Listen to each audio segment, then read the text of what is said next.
வணக்கம்.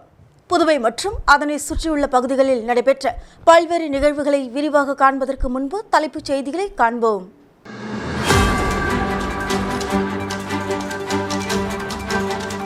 முன்னாள் நாடாளுமன்ற உறுப்பினர் வழக்கறிஞர் திருநாவுக்கரசிற்கு பாரதி விருது முதலமைச்சர் ரங்கசாமி வழங்கினார்.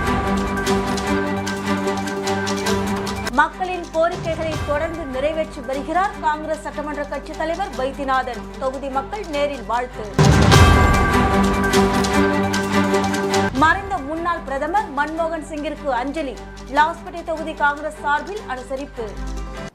இனி விரிவான செய்திகள். மறைந்த முன்னாள் பாரத பிரதமர் மன்மோகன் சிங் படத்திற்கு காங்கிரஸ் சட்டமன்ற கட்சித் தலைவர் வைத்தியநாதன் தலைமையில் காங்கிரஸ் கட்சியினர் மலர் தூவி அஞ்சலி செலுத்தினர். முன்னாள் பாரத பிரதமர் மன்மோகன் சிங் உடல்நலக்குறைவு காரணமாக கடந்த 2 தினங்களுக்கு முன்பு காலமானார். இவருக்கு நாடு முழுவதும் பல்வேறு தரப்பினர் அஞ்சலி செலுத்தி வருகின்றனர். அதன் ஒரு பகுதியாக லாஸ்பேட்டை தொகுதியில் காங்கிரஸ் சட்டமன்ற கட்சி தலைவரும் லாஸ்பேட்டை தொகுதியின் சட்டமன்ற உறுப்பினருமான வைத்தியநாதன் தலைமையில் சட்டமன்ற உறுப்பினர் அலுவலகத்தில் அவரது திருவுருவ படத்திற்கு மலர் தூவி அஞ்சலி செலுத்தும் நிகழ்ச்சி நடைபெற்றது. கமலா அறக்கட்டளை முதன்மை செயலரும் காங்கிரஸ் கட்சியின் சிறப்பு அழைப்பாளருமான ரமா வைத்தியநாதன், மாநில பொதுச் செயலாளர் நந்தா கலைவாணன், மாநில நிர்வாகி ஐயப்பன் மற்றும் தொகுதி வட்டார காங்கிரஸ் தலைவர்கள் மற்றும் தொகுதி நிர்வாகிகள், கமலா அறக்கட்டளை நிர்வாகிகள் என ஏராளமானோர் கலந்து கொண்டு படத்திற்கு மலர் தூவி அஞ்சலி செலுத்தினர்.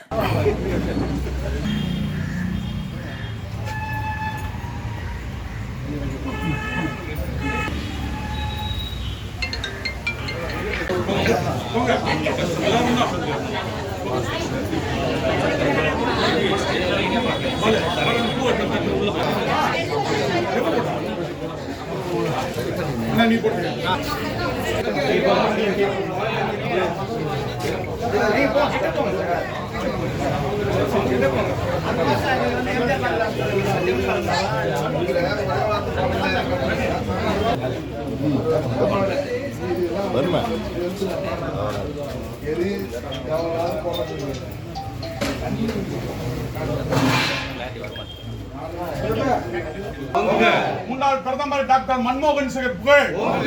முன்னாள் பிரதமர் டாக்டர் மன்மோகன் சிங்கின் புகழ். இந்திய தேசிய காங்கிரஸ், இந்திய தேசிய காங்கிரஸ், இந்திய தேசிய காங்கிரஸ். புதுச்சேரி யோகாஞ்சலி நாட்டியாலயம் சார்பாக நாட்டிய நாடகம் புதுச்சேரி கம்மன் கலையரங்கில் நடைபெற்றது. யோக மகரிஷி டாக்டர் சுவாமி கீதானந்த கிரி குரு மகாராஜ் அவர்களின் 31வது ஆண்டு மகா சமாதி மற்றும் 117ஆம் ஆண்டு ஜெயந்தி விழாவை முன்னிட்டு புதுச்சேரி கம்பன் கலையரங்கத்தில் யோகாஞ்சலி நாட்டியாலயம் சார்பாக ஜெய் ஸ்ரீ அனுமான் நாட்டிய நாடகம் நடைபெற்றது. யோகாஞ்சலி நாட்டியாலய இயக்குனர் மீனாட்சி தேவி பவனானி குத்துவிளக்கேற்றி நிகழ்ச்சியினை துவக்கி வைத்தார். தலைவர் டாக்டர் ஆனந்த பாலயோகி பவானி தலைமை தாங்கினார். பொதுச் செயலாளர் தேவசேனா பவானி முன்னிலை வகித்தார். பொது மேலாளர் சண்முகம் வரவேற்றார். சிறப்பு விருந்தினர்களாக பாரதியார் பல்கலைக்கூட ஓய்வு பெற்ற இசைத்துறை தலைவர் சாந்தி பாபு, தலைவாசல் கலைக்குழு நிறுவனர் செல்லப்ப ஜெக சண்முகம், புதுச்சேரி கலக்கல் காங்கேயன், அகில உலக கும்ஸ் யோகா நிறுவனர் குமரன், குருகுல ஆசிரமம் நிறுவனர் ஞானதேவ் கிரி, மகாத்மா காந்தி மருத்துவக் கல்லூரி பேராசிரியர் அனந்தகிருஷ்ணன் ஆகியோர் கலந்து கொண்டு பரதநாட்டிய மாணவிகளை பாராட்டி நினைவு பரிசு வழங்கினர். முன்னதாக மாணவ மாணவிகளின் நாட்டிய நாடகம் நடைபெற்றது. நிகழ்ச்சியில் கலைத்துறையில் சிறந்த வல்லுநர்களுக்கு விருது வழங்கி கௌரவிக்கப்பட்டனர். நிகழ்ச்சிக்கான ஏற்பாடுகளை விழா குழுவினர் செய்திருந்தனர்.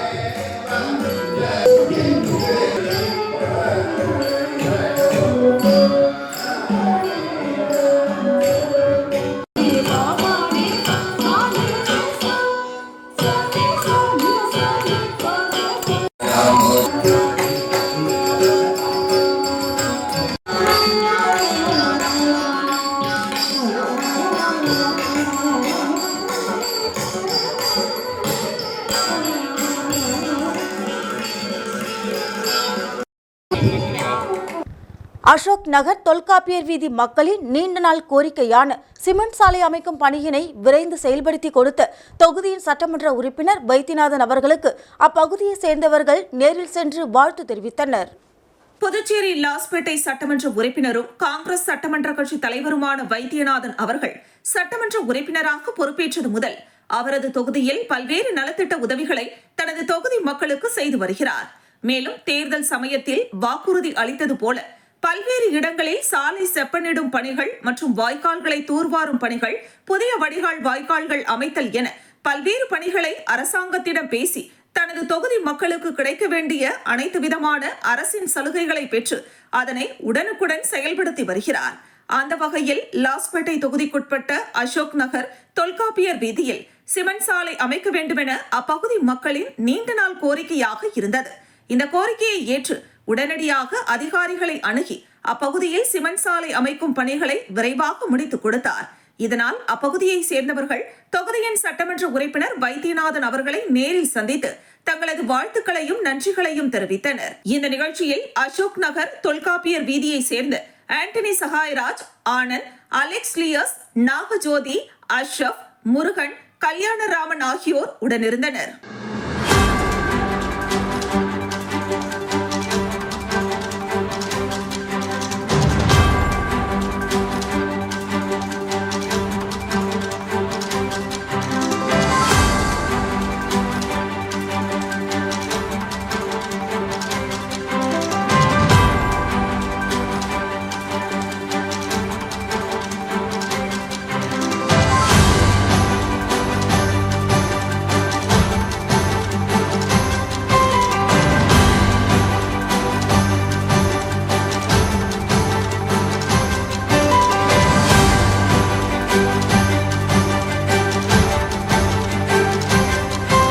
ஜீவானந்தம் அரசு பள்ளி முன்னாள் மாணவர்கள் சங்கம் சார்பாக நடைபெற்ற நிகழ்ச்சியில் முன்னாள் மாணவர்கள் 100க்கும் மேற்பட்டோர் கலந்து கொண்டனர். ஜீவானந்தம் அரசு பள்ளி முன்னாள் மாணவர்கள் சங்கம் சார்பாக பள்ளி முன்னாள் மாணவர்கள் சந்திப்பு நிகழ்ச்சி பள்ளி வளாகத்தில் விமர்சையாக நடைபெற்றது. இதில் ஜீவானந்தம் அவர்களின் திருவுருவ சிலைக்கு முன்னாள் மாணவர்கள் மாலை அணிவித்து மரியாதை செய்தனர். அதனைத் தொடர்ந்து குத்துவிளக்கேற்றி நிகழ்ச்சி தொடங்கப்பட்டது. இதில் பள்ளி ஆசிரியர்களை கௌரவிக்கும் நிகழ்ச்சி மற்றும் பள்ளிகளில் நடந்த சிறப்புகள் குறித்து கலந்துரையாடல் நிகழ்ச்சி நடைபெற்றது.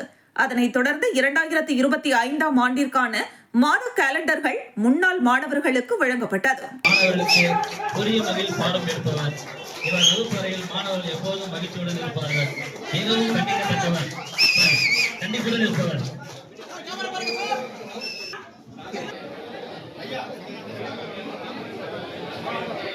அவரை கௌரவிக்க நண்பர் பாலகிருஷ்ணன்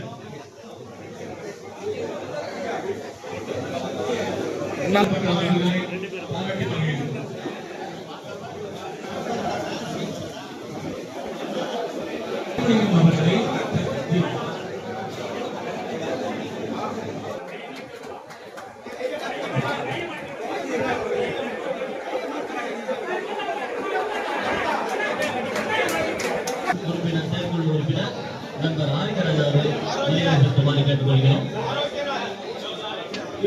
கைபேசியை சைலண்ட் மோட்ல போடுங்க. அனைவரும் வந்துட்டாங்க. பாண்டிச்சேரி மூத்த குடிமக்கள் நலவாழ்வு சங்கத்தின் 26வது ஆண்டு விழா விமர்சையாக நடைபெற்றது. லாஸ்பேட்டை விவேகானந்தா மேல்நிலை பள்ளியில் பாண்டிச்சேரி மூத்த குடிமக்கள் நல்வாழ்வு சங்கத்தின் 26வது ஆண்டு விழா நடைபெற்றது. ஒவ்வொரு ஆண்டும் மூத்த குடிமக்களின் நலம் கருதி பல்வேறு பணிகளையும் சேவைகளையும் செய்து வரும் பாண்டிச்சேரி மூத்த குடிமக்கள் நல்வாழ்வு சங்கம் புதிய பொலிவுடனும் பல்வேறு பொறுப்புகளையும் முன்னிறுத்தி தனது 26வது ஆண்டு விழாவை சிறப்பாக காலை 9:30 மணிக்கு இறைவணக்கத்துடன் ஆரம்பமானது. விழாவிற்கு மேனாள் மாவட்ட நீதிபதி ராமபத்ரன் தலைமை தாங்கினார். சங்க தலைவர் தேவநாதன் அனைவரையும் வரவேற்று முன்னுரை வழங்கினார். பொதுப்பணித்துறை அமைச்சர் லட்சுமி நாராயணன் மற்றும் காங்கிரஸ் சட்டமன்ற கட்சி தலைவரும் லாஸ்பேட்டை தொகுதியின் சட்டமன்ற உறுப்பினருமான வைத்தியநாதன் ஆகியோர் விளையாட்டுப் போட்டிகளில் வெற்றி பெற்ற உறுப்பினர்கள் மற்றும் பேர குழந்தைகள் உட்பட 92 நபர்களுக்கு பரிசுகளை வழங்கினர். அவர்கள் 80 வயதிற்கு மேற்பட்ட சங்க உறுப்பினர்கள் அனைவருக்கும் பொன்னாடை அணிவித்து சிறப்பு பரிசுகள் வழங்கினர். புதிய தலைவர் வேணுகோபால் தலைமையில் சங்க நிர்வாகிகள் மற்றும் செயற்குழு உறுப்பினர்கள் பதவியேற்றுக் கொண்டனர். இன்று ஒரே நாளில் சங்கத்தின் புதிய உறுப்பினராக சேர்ந்த 32 நபர்கள் கௌரவிக்கப்பட்டு அனைவருக்கும் உறுப்பினர் அடையாள அட்டை வழங்கப்பட்டது. அடையாள அட்டை வருகை தந்த சங்க உறுப்பினர்களுக்கு அதிர்ஷ்ட குழுக்கள் மூலம் 25 நபர்களுக்கு சிறப்பு பரிசுகள் வழங்கப்பட்டது. நன்றி உரைக்கு பின் தேசிய கீதத்துடன் விழா இனிதே நிறைவு பெற்றது.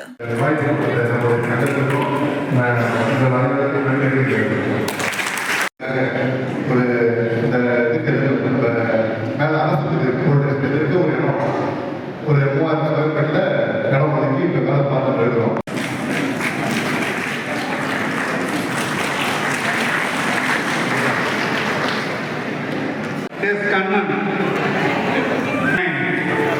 எங்க பாருங்க ஐயா 99 திட்டங்கள் செலவு செய்கிற தொகை பற்றி ஒரு 3000 கோடி தான் நடத்துகிற வாய்ப்பு இன்னைக்கு இல்லை.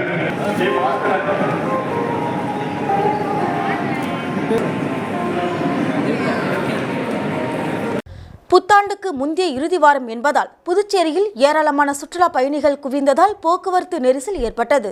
சுற்றுலா நகரமான புதுச்சேரிக்கு வார இறுதி நாட்கள் மட்டுமின்றி வார நாட்களிலும் அதிகப்படியான சுற்றுலா பயணிகள் வருவது வழக்கம்.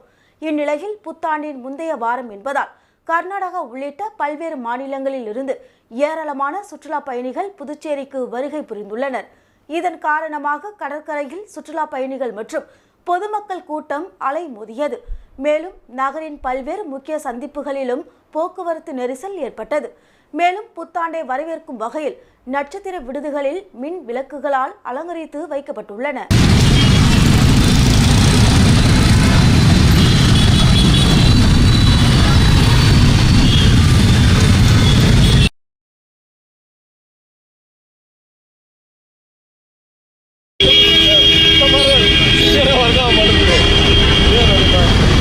டிவி ரெண்டாவது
புதுவை தமிழ்ச்சங்கம் சார்பில் திமுக முன்னாள் எம்பி திருநாவுக்கரசுக்கு பாரதி பொற்பதக்கம் வழங்கி கௌரவிக்கப்பட்டது. புதுவை தமிழ்ச்சங்கத்தில் மகாகவி பாரதி விழா மற்றும் பாரதி பொற்பதக்கம் வழங்கும் விழா நடைபெற்றது. கூட்டத்திற்கு தமிழ்ச்சங்க தலைவர் கலைமாமணி முனைவர் வி முத்து தலைமை வகித்தார். செயலாளர் சீனு மோகன்தாசு வரவேற்று பேசினார். துணைத் தலைவர்கள் ஆதிகேசவன், திருநாவுக்கரசு, பொருளாளர் அருள்செல்வம், துணை செயலர் தினகரன், ஆட்சிக்குழு உறுப்பினர்கள் தமிழ் மாமணி, புலவர் உசேன், கலை மாமணி MS ராஜா, பொறிஞர் சுரேஷ்குமார், பாவலர் சிவேந்திரன், பாவலர் ஆனந்தராசன் ஆகியோர் முன்னிலை வகித்தனர். வழக்கறிஞர் கோவிந்தராசு தலைமையில் பெரிதினும் பெரிது கேள் என்ற தலைப்பில் பாவரங்கம் நடைபெற்றது. விழாவில் முதலமைச்சர் ரங்கசாமி சிறப்பு விருந்தினராக கலந்து கொண்டு திமுக தலைமை செயற்குழு உறுப்பினரும் முன்னாள் நாடாளுமன்ற உறுப்பினருமான வழக்கறிஞர் CB திருநாவுக்கரசுக்கு 1 சவரன் எடையுள்ள பாரதி பொற்பதக்கத்தை வழங்கி வாழ்த்தி பேசினார். புதுச்சேரி மாநில திமுக அமைப்பாளரும் சட்டமன்ற எதிர்க்கட்சி தலைவருமான சிவா பாராட்டுரை வழங்கினார்.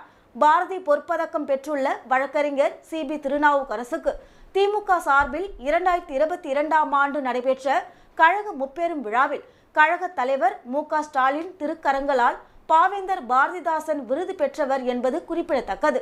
தொடர்ந்து திமுக பொருளாளர் சட்டமன்ற உறுப்பினர் செந்தில்குமார், காங்கிரஸ் சட்டமன்ற கட்சி தலைவரும் லாஸ்பேட்டை தொகுதியின் சட்டமன்ற உறுப்பினருமான மு வைத்தியநாதன், திமுக மாநில அவைத்தலைவர் SP சிவக்குமார் ஆகியோர் வாழ்த்துரை வழங்கினர்.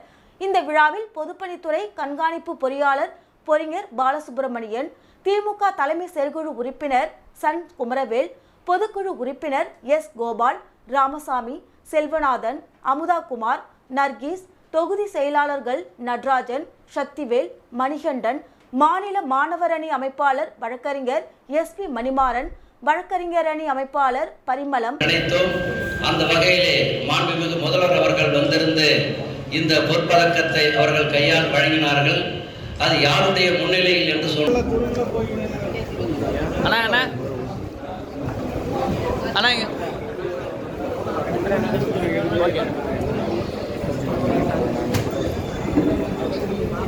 அடிக்கடி செல்வம் அவர் பாராளுமன்ற உறுப்பினர் வரும்பொழுது வந்திருக்கின்ற தமிழ் சான்றோர் மக்களே, திராவிட முன்னேற்ற கழகத்தில் பல்வேறு விருதுக்கு தகுதியானவராக ஆக்கியிருக்கு. அதனால அவரை பற்றி வாழ்த்துல அவர் ரொம்ப வணங்குறோம். இன்னும் அவர் பல ஆண்டு காலம் சிறந்து விளங்க வேண்டும், நல்ல ஆரோக்கியமான வாழ்க்கை வாழ வேண்டும். அவரது குடும்பத்திற்கும் இந்த நேரத்தில் வாழ்த்துக்களை தெரிவித்துக் கொள்கிறேன். அதே மாதிரி இது போன்ற விழாக்கள் நம்ம தமிழுக்கும் நம்ம தமிழ் அறிஞர்களுக்கும் ஒரு ஊக்கத்தை அளிக்கும். இன்று வரை படித்துக் கொண்டிருக்கக்கூடிய ஒரு படிப்பாளியாக இருக்கின்றார். அவருடைய அந்த குறிப்புகளை பார்க்கின்ற பொழுது உண்மையிலேயே கட்டுரைகள் என்று பல தளங்களிலே தன்னுடைய இலக்கிய பயணத்தை இன்று வரை நடத்தி கொண்டிருக்கின்ற வழக்க. கரிக்கலாம்பாக்கம் அடுத்த தமிழக பகுதியான உடலப்பட்டு கிராமத்தில் அடுத்தடுத்து 2 வீடுகளில் நகை திருட்டு.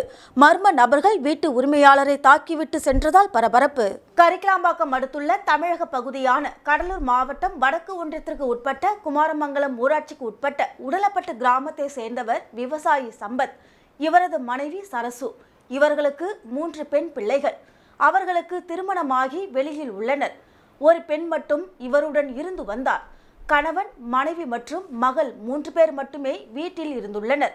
இவர்கள் இரவு தூங்கிக் கொண்டிருந்த போது விடியற்காலை 3 மணி அளவில் தோட்டத்தின் பின்பக்க கதவை உடைத்து 2 மர்ம நபர்கள் உள்ளே வந்துள்ளனர். சத்தம் கேட்டு எழுந்த சரசுவின் கழுத்தில் அணிந்திருந்த 8 பவுன் தாலி செயினை பறித்தனர். அப்போது கணவர் சம்பத் சத்தம் கேட்டு அறைக்குள் சென்றபோது அவரை கடுமையாக தாக்கியதில் அவர் படுகாயமடைந்தார். அதேபோல் அதே தெருவில் வசித்து வந்த காலமான தண்டபாணியின் மனைவி கூலி வேலை செய்யும் கலைச்செல்வியின் வீட்டில் பீரோவில் இருந்து 2.5 கிராம் நகை மற்றும் 450 ரூபாய் பணத்தையும் எடுத்து சென்றுள்ளனர். இந்த திருட்டு சம்பவம் குறித்து ரெட்டிச்சாவடி காவல் நிலையத்தில் சம்பந்தப்பட்ட நபர்கள் புகார் அளித்தனர். தகவல் அடிப்படையில் ரெட்டிச்சாவடி காவல் ஆய்வாளர் ராஜாராம் மற்றும் உதவி ஆய்வாளர் மேலும் காவலர்கள் சம்பவ இடத்திற்கு சென்று விசாரணை செய்தனர். பின்னர் தடயவியல் துறை அதிகாரிகள் மோப்பனாய் உதவியுடன் ஆய்வு செய்து விசாரணை நடத்தி வருகின்றனர். அடுத்தடுத்த வீடுகளில் திருட்டு சம்பவம் நடந்தது அப்பகுதியில் பெரும் பரபரப்பை ஏற்படுத்தி உள்ளது.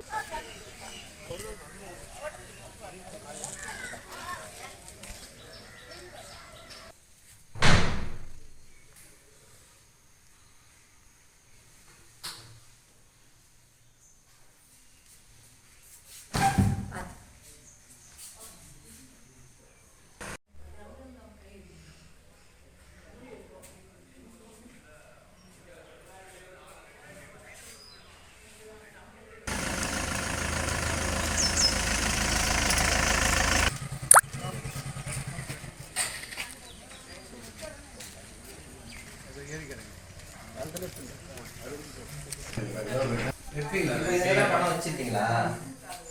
சைடுல வச்சிருக்கீங்க.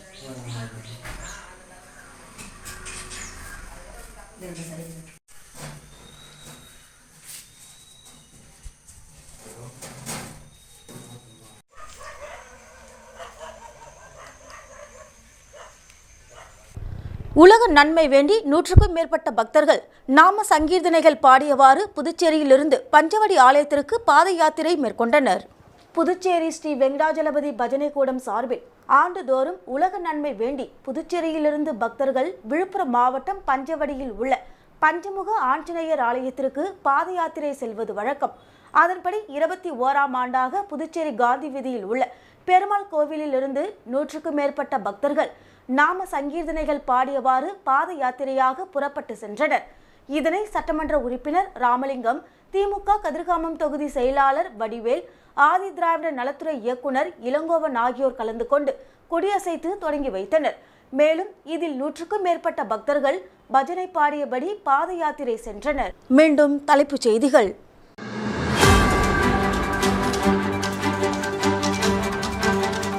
முன்னாள் நாடாளுமன்ற உறுப்பினர் வழக்கறிஞர் திருநாவுக்கரசிற்கு பாரதி விருது முதலமைச்சர் ரங்கசாமி வழங்கினார். மக்களின் கோரிக்கைகளை தொடர்ந்து நிறைவேற்றி வருகிறார் காங்கிரஸ் சட்டமன்ற கட்சித் தலைவர் வைத்தியநாதன். தொகுதி மக்கள் நேரில் வாழ்த்து. மறைந்த முன்னாள் பிரதமர் மன்மோகன் சிங்கிற்கு அஞ்சலி. லாஸ்பேட்டை தொகுதி காங்கிரஸ் சார்பில் அனுசரிப்பு. இத்துடன் செய்திகள் நிறைவடைகின்றது. உங்களிடமிருந்து விடைபெறுவது ஜானகி. செய்திகளை உடனுக்குடன் தெரிந்து கொள்ள கமலா தொலைக்காட்சியின் சமூக வலைதளத்தை பின்பற்றவும். நன்றி, வணக்கம்.